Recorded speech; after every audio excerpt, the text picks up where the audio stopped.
Assalamualaikum. We are pleased to present our group project on the topic about the lumbar spine. Our presentations will explore the lumbar spine from the both anatomical and biomechanical perspective, analyze the relationship between its component parts, assess how its structures are designed for their functions, explain the physiology of the lumbar muscle contractions, and include the illustrative diagram and radiograph to support our discussion. Let's start with the overview of the lumbar spine. The lumbar spine is the third region of the vertebral column. It's located in lower back regions and situated between thoracic spine T12 and the sternum S1. It consists of 5 vertebrae labeled as L1 to L5. The lumbar vertebrae are the largest and the strongest of the unfused bone in the vertebral column. This is because the amount of the body weight supported by the vertebrae is increases toward the inferior ends of the backbone. Each lumbar vertebrae has the same basic structure but increases in size from L1 to L5 to breed the increases peak. Each lumbar is composed of the vertebral body, vertebral arch, spinous process, pair of the transverse process, and the facet joint. Between the adjacent vertebrae, there is the intervertebral disc.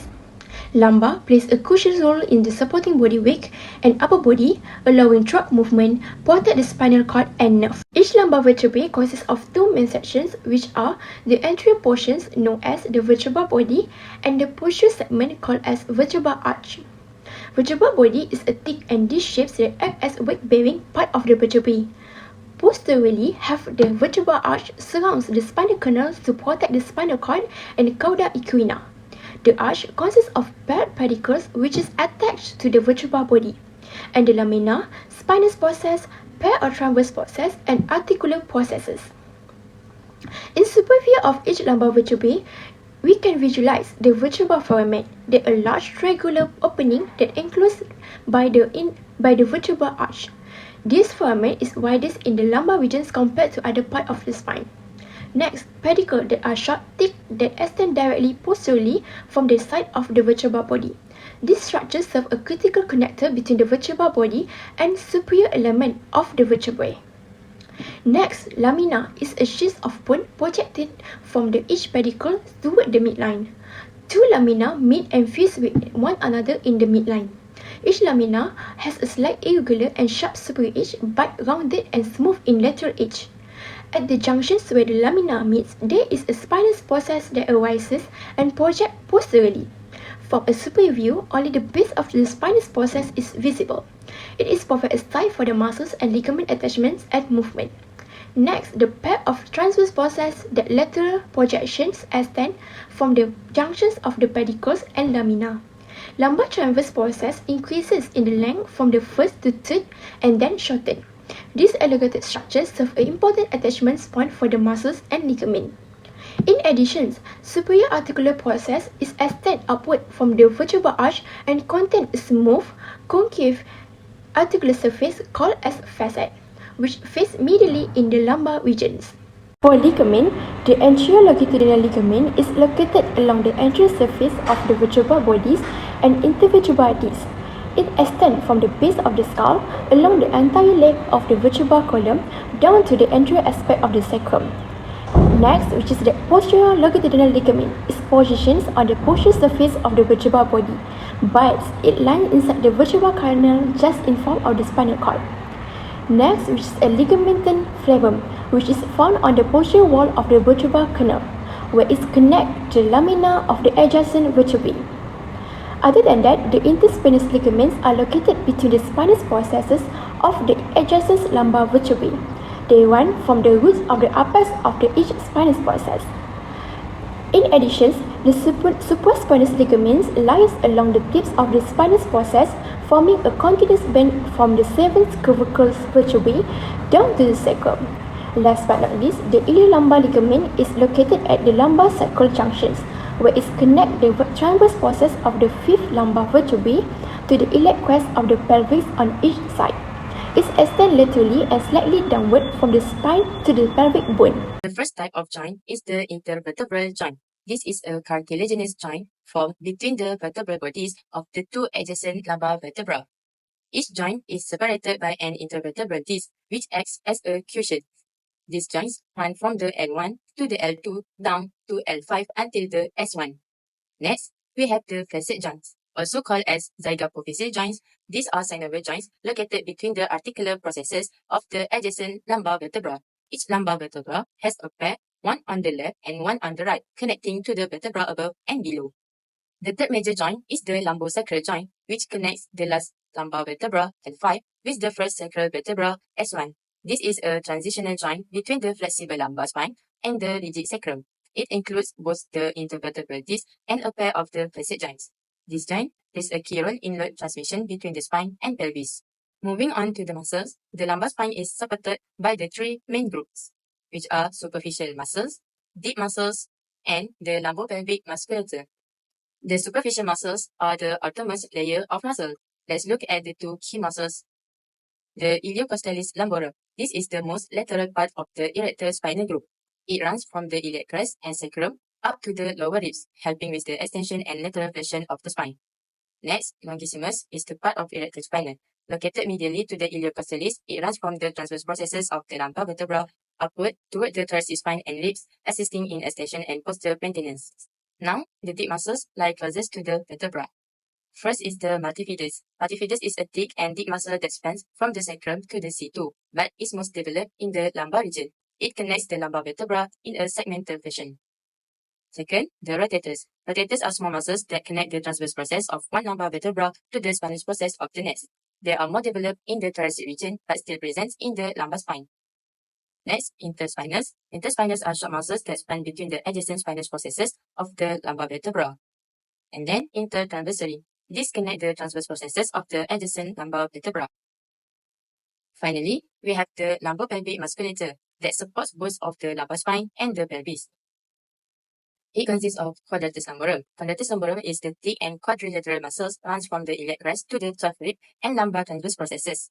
And then it also consists of iliac psoas, a deep hip flexor composed of the psoas major and iliacus muscle. The psoas major originates from the lumbar vertebral bodies and transverse processes. Then it joins the iliacus to insert on the lesser trochanter of the femur. Though it's mainly a hip flexor, its lumbar attachments mean it also influences the lumbar curvature and posture.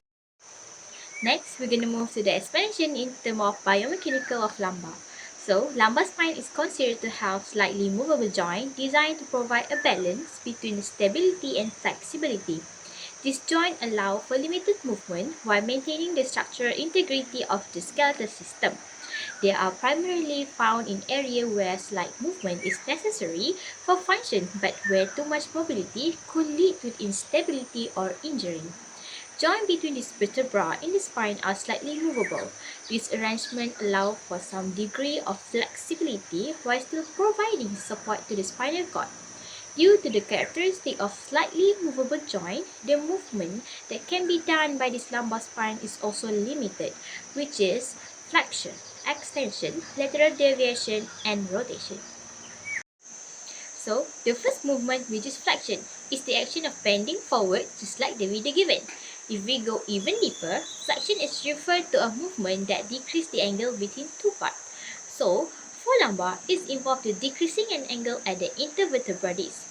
For intervertebral disc, it's referred to decrease an angle at the anterior part of the vertebral body, which means the anterior part of the adjacent lumbar vertebra will compress, while the posterior part of the adjacent lumbar will be separate from each other. Next, when a flexion occurs, it also involves facet joint movement, which is, at the facet joint, is involved the inferior articular process of the superior vertebra and the superior articular process of the inferior vertebra. Means what? Here is, it means that they will move apart from each other. The degree of the lumbar lordosis will decrease during the flexion. The spine strengthening or even reverse slightly, that will reducing the natural inward curvature of the lumbar itself. If you relate to the real life situation, this flexion of lumbar is like picking up object from the ground. Next, let's move on to extension. First of all, lumbar spine have the lordosis curve, which is the natural inward curve of the lumbar spine. But when the extension occurs, the lordosis will increase. This movement is basically just opposite to the flexion itself. If flexion just now is about decreasing angle between two parts, but for extension, it's referred to a movement that increases the angle between two parts. Extension is the action of bending backward, involves increasing the angle at the intervertebral disc. For intervertebral disc, increasing angle between adjacent vertebra, which is involved the anterior portion of the disc is being expanded, while the posterior portion of the disc is being compressed. This means there is increasing the angle at the anterior part of the vertebral body. Next, while at the facet joint, when extension occurs, the inferior articular process of the superior vertebra and the superior articular process of the inferior vertebra, these two parts will become close to each other by the gaps between the posterior aspect of the joint will become smaller. If you relate this situation, in the real life, this extension of lumbar is like just stretching after sitting for a long time. For extension movement of lumbar, it has the greater degree of extension of the vertebral column due to the facet joint that oriented in a more sagittal plane. This alignment is ideal for flexion and extension but restrict for rotation. As a result, the lumbar facet will glide smoothly during extension without significant bony blockage. Next, let's move on to extension. First of all, lumbar spine have the lordosis curve, which is the natural inward curve of the lumbar spine. But when the extension occurs, the lordosis will increase. This movement is basically just opposite to the flexion itself. If flexion just now is about decreasing angle between two parts, but for extension, it's referred to a movement that increases the angle between two parts. Extension is the action of bending backward, involves increasing the angle at the intervertebral disc. For intervertebral disc, increasing angle between adjacent vertebra, which is involved the anterior portion of the disc is being expanded, while the posterior portion of the disc is being compressed. This means there is increasing the angle at the anterior part of the vertebral body. Next, while at the facet joint, when extension occurs, the inferior articular process of the superior vertebra and the superior articular process of the inferior vertebra, these two parts will become close to each other by the gaps between the posterior aspect of the joint will become smaller. If you relate this situation, in the real life, this extension of lumbar is like just stretching after sitting for a long time. For extension movement of lumbar, it has the greater degree of extension of the vertebral column due to the facet joint that oriented in a more sagittal plane.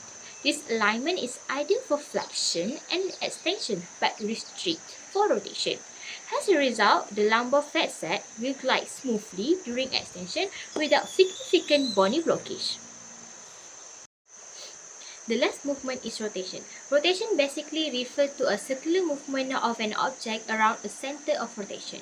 The rotation of the lumbar is the action of twisting the vertebra with the center of rotation is at the vertical axis. The rotation occurs around a vertical axis that located in or very near to the mid-sagittal plane, passing through the intervertebral disc and also the vertebral body.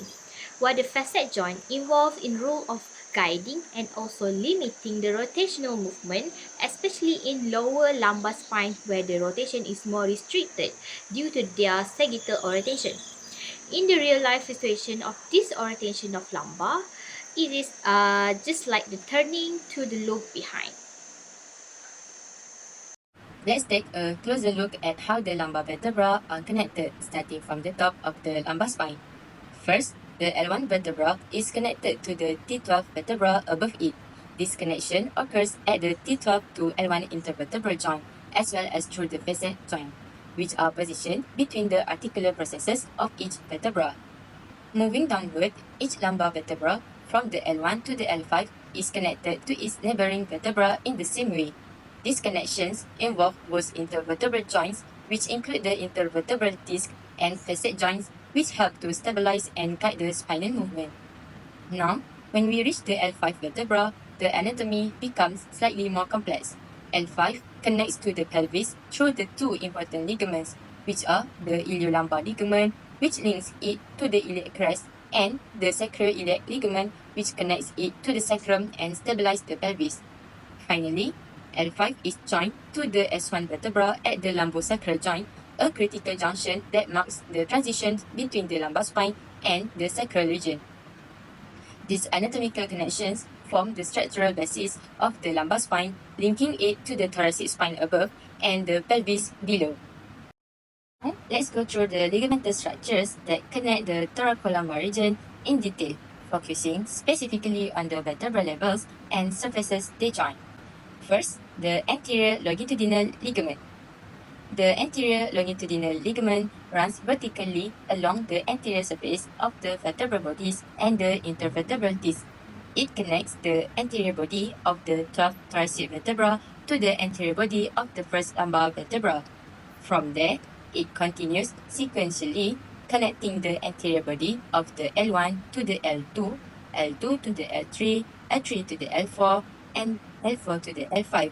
And finally, it connects the anterior body of the L5 to the base of the sacrum.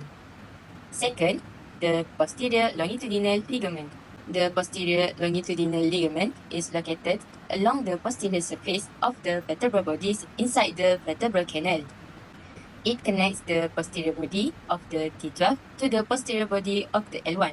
It then continues downward, which is L1 to L2, L2 to the L3, L3 to L4, and L4 to the L5.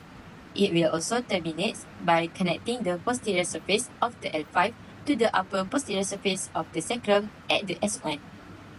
Third, ligamentum flavum. The ligamentum flavum connects the lamina of one vertebra to the lamina of the vertebra immediately below it. At the thoracolumbar junction, it connects the lamina of T12 to the lamina of L1. In the lumbar spine, it connects the L1 lamina to the L2 lamina, L2 to the L3, L3 to the L4, L4 to the L5, and the fourth, interspinous ligament. The interspinous ligament extends between the adjacent spinous process, filling the spaces between each processes. In the lumbar region, it connects the inferior aspect of the T12 spinous process to the superior aspect of the L1 spinous process. Then, from L1 to L2, L2 to L3, L3 to L4, and L4 to L5. Fifth, the supraspinous ligament. The supraspinous ligament is a continuous band that connects the apices of the spinous processes along the midline of the spine. It connects the tip of the T12 spinous process to the tip of the L1 spinous process. Then it continues sequentially L1 to L2, L2 to L3, L3 to L4, and L4 to L5. Have you ever wondered how your lower back supports your entire upper body, allow flexibility, and still manage to protect your spinal cord? Whether you are sitting, lifting, or simply walking, the lumbar spine works hard behind the scenes.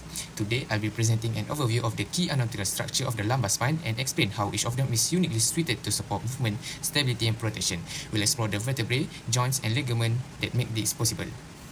Let's begin with the basic anatomical component of a lumbar vertebra. The intervertebral disc acts as a cushion between each vertebra, absorbing shock and providing flexibility.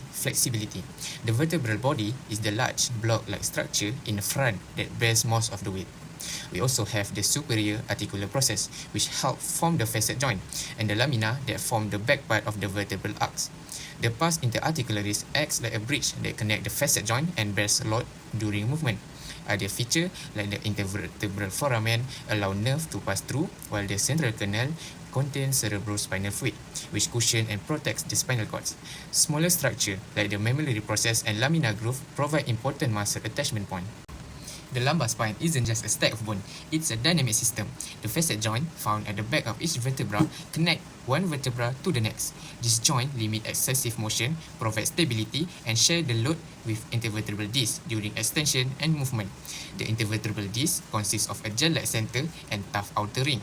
They act like shock absorbers, cushioning forces during activities such as walking or lifting. They also create space between vertebrae, preventing nerve compression. At the base of a lumbar spine is the lumbosacral joint, where the last lumbar vertebra, L5, meets the sacrum, S1. This joint support the weight of the upper body and transfer to the pelvis and lower limb. It's also a key biomechanical transition point between the flexible lumbar spine and the rigid sacrum. Any misalignment here can lead to pain or instability in both the spine and pelvis. Now, let's focus on the ligaments of the lumbar spine, which are essential for maintaining stability and controlling movement across the vertebrae. We'll start with two of the major longitudinal ligaments that run along the spine, the posterior longitudinal ligament or PLL and anterior longitudinal ligament known as the ALL.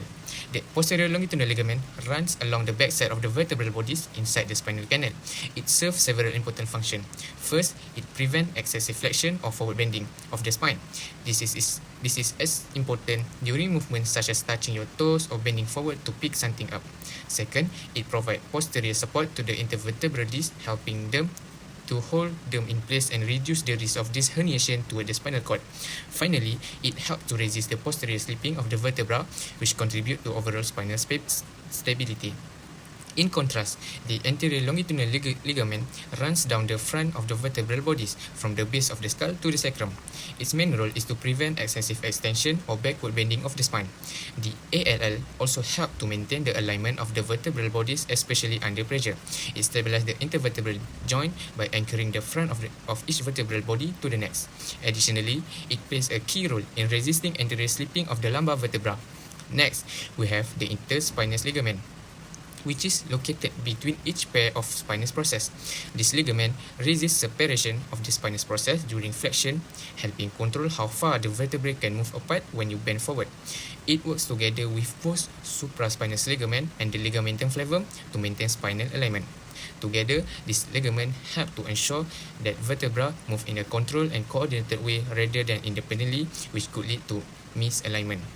Finally, let's look at the supraspinous ligament. This ligament runs along the tip of the spinous process, forming a continuous path down the length of the spine.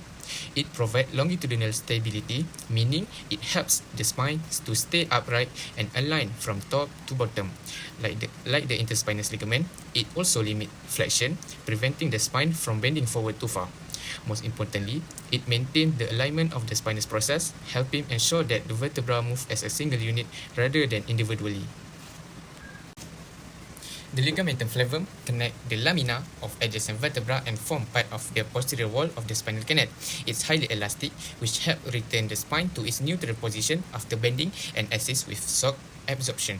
The ilolumbar ligament connect the L5 vertebra to the iliac crest of the pelvis. It's very strong and resists lateral bending and twisting. This ligament plays a crucial role in transferring load from the spine to the pelvis, especially during dynamic movement like lifting or twisting. Physiological of lumbar muscles. First is a flexion. Flexion refers to the bend the lower back forward where the angle between the spine and the pelvis decreases. The first muscles that initiate the flexion is the rectus abdominis. So these muscles runs along the front of the abdomen. It will contract to pull the ribcage towards the pelvis, which is responsible to flex the lumbar. Next is the psoas major, originate from the lumbar vertebrae from the T12 to L5 and inserting into the femur at the lesser trochanter. Psoas major exists during the flexion, which contracts to pull the lumbar forward and downward. So this action reduces the lumbar lordosis, contributes to the flexions. Next is iliacus. Iliacus works with the psoas major to flex the lumbar spine and hip by pulls the femur upward toward the pelvis. By tittling the pelvis forward, it will create a mechanical advantage for the abdominals to flex the spine. Next is external oblique. These muscles are located on the side of the abdomen, which you can see in the video. The first layer of muscle shown, that is the external oblique, which contracts by pulling the ribcage downward to assist in the trunk flexions. Next is internal oblique, situated beneath the external obliques, where you can see in the video, the one highlighted after remove the muscles external oblique. Internal oblique act to support the external oblique by pull the pelvis upward and compress the abdomen. It will also contract bilaterally to stabilize the trunk and support the external oblique. Next is erector spinae, provide stability and control the descent of the trunk by contracting eccentrically, meaning as the flexion increases, the activity will decreases. As the flexion decreases, erector spinae muscles will exhibit a phenomenon known as a flexion relaxation response. Here, erector spinae muscles will relax completely. Lastly, quadratus lumborum, latissimus dorsi, and multifidus will relax, reduce the activity to fully flexion. The second movement is extension. Extension refers to the lower back is arched backward, increasing the angle between the ribcage and the front of the pelvis, such as when stand up from a bent position or lean backward. The muscles that initiate the bending backward of the lumbar spine is erector spinae, that consists of iliocostalis, longissimus, spinalis, which is a large group of muscles that runs vertically along your spine on both sides of the vertebral column. So these muscles contract concentrically to extend the lumbar spine to initiate the backward bending motions. Multifidus will engage to stabilize and support the extension by providing segmental stability to each vertebrae. It will control motions at individual spinal segment, preventing vertebral to shear and excessive movement. Next is quadratus lumborum. It's the deep muscles in the lower back insert at the 12th rib and transverse process of L1 until L4, which assists in the lateral stability by shortening the posterior aspect of the lumbar spine during the extension. Next is gluteus maximus. We contract to assist in extending the hip by pulls the pelvis posteriorly, which to support the lumbar extension. Lastly, rectus abdominis and obliques gradually will relax, reduce the activity to allow the extensions to occur. Next is lateral flexion. Lateral flexion refers to the bending the spine sideways, decreasing the angle between the trunk and the pelvis on one side. The muscles that initiate the movement is quadratus lumborum, that located in the lower back, where it pulls the 12th rib down toward the iliac crest. It is unilateral contract on one side to initiate the bending of spine laterally. In the other side, it will contract eccentrically to control the descent and prevent overbending. Next is erector spinae, which is the iliocostalis lumborum. It will contract concentrically to shorten to bend the spine laterally. Longissimus thoracis, also a part of the erector spinae, that will assist by contract concentrically during the lateral flexion and stabilize it. Internal obliques will contract by pull the rib cage and pelvis together on the same side. External obliques also will contract by pulling the rib cage downward and inward on the same side to assist in the lateral bending. Multifidus and intertransversari. This is to ensure the movement is controlled and precise movement, not to overflexion. Lastly, the opposite muscles, the opposite side of spine, contralateral, quadratus lumborum, external oblique, and internal oblique, it will contract eccentrically to control the movement and to prevent the overbending. Lastly, the movement is a rotation, specifically to the right. Rotation refers to twisting of the trunk around the vertical axis of the spine. The first muscles that initiate the rotation to the right is the left external oblique, contract to pull the left rib cage forward and medially to rotate the trunk to the right. Next, right internal oblique, we contract to pull the right side of the pelvis backward and upward, assisting the right rotation. Next is the right erector spinae, which is iliocostalis and longissimus. We contract, extend, and rotate the spine to the right. Left multifidus and rotatoris, ensuring controlled and precise movement, provide segmental stability to the spine by rotating the individual vertebrae to the right. Resist excessive rotation. Opposite muscles like right external oblique, left internal oblique, left erector spinae, right multifidus, and rotatoris relax or reduce the activity to fully support the rotation. This diagram shows the lumbar vertebrae from the four views, which is the superior, lateral, posterior, and the anterior view. This superior view looks down from the above. We can see the vertebral foramen, the spinous and transverse processes that extend to the side, the lamina and the pedicle from the arch, and also the superior articular process. Next, which is the lateral view, shows the vertebra from the side. The vertebral body is in the front and they support the body weight, and also we can see the pedicles that connect the body to the back part, and also the spinous and transverse process and the notch of the nerve, which is a superior and inferior articular notch. Next, which is the posterior views, looks the vertebra from the behind. The spinous process is the center and the bone straight back. The superior and the inferior articular process can be seen clearly, and the transverse process are also visible on each side. Last but not least, which is the anterior view that visualizes the large vertebral body, the superior and the inferior articular processes. Anterior-posterior view means the X-ray is taken from the anterior to the posterior. So, what can we see clearly in the AP view radiograph are vertebral bodies from the T12 to the L5, which is the large square-shaped bones of the spine. Also, we can see the transverse processes and the spinous processes. We also can see the intervertebral disc space, which is the dark spaces between the bones and also the pedicles. In this radiograph, we can also see the iliac crest, which is the top of the hip bones on the both sides, and sacrum also with the ala of the sacrum, which is the lower parts of the spine. We can see sacroiliac joints where the spine joins the pelvis. As for the lateral view, we can see that the intervertebral foramina and the lordotic curvature are visualized. We also can see the spinous processes In the profile, with the posterior surfaces of each vertebral bodies are superimposed. Meanwhile, a posterior oblique view shows the posterior elements of the lumbar spine, including the facet joint, pars interarticularis, and the intervertebral foramina. This radiograph particularly useful for visualizing the Scotty dot sign to assess fractures.